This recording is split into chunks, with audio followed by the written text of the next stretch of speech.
Hey, morning, people. So a little delayed today. I'm just trying to figure this out again. Seems like I can never catch a break with these things. But let's take a look at what we do have going on here. Let me just make sure that, okay, it's showing what it needs to show. Perfect. So there's a few things that I do want to talk about today as we get started for the week. One of the biggest things is big money CEOs, right? Big company CEOs have been seen to be dumping a lot of shares, right? And this started with Jeff Bezos' $9 billion dump of Amazon shares over the past week. JP Morgan, Jamie Dimon unloaded $150 million worth of stock for his first ever sale. Meta's Mark Zuckerberg took additional profits by dropping $650 million in shares of the social media giant in recent weeks. And also we had sales by other executives and directors like Walton family from Walmart.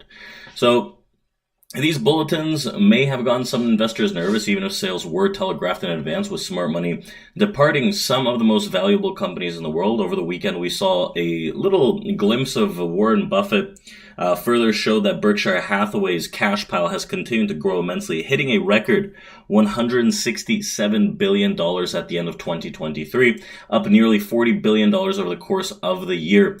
As the market continues to hit all-time highs, all these high-profile players are getting liquid and out when they can. So is there a bigger picture play here, or is this something of a coincidence more so?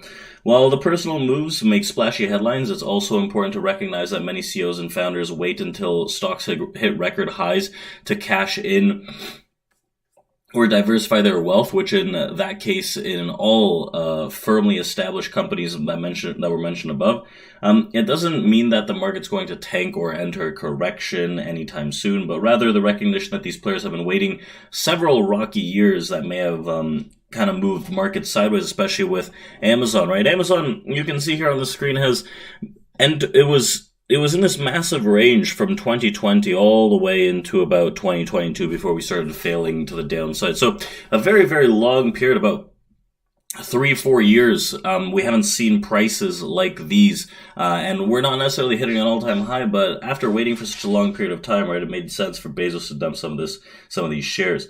So, Buffett, right, he's been sitting on cash, a massive, massive hoard of cash for a long time, and he's known to put money to work when the opportunity is undervalued and the price is right, and fully understands the investment. So in these current circumstances, he might be looking at this as a market that doesn't necessarily provide the opportunity for I guess, value in that sense, right? There remain only a handful of companies in this country capable of truly moving the needle at Berkshire, and they have been endlessly picked over by us and by others. This is what Buffett detailed in his annual letter.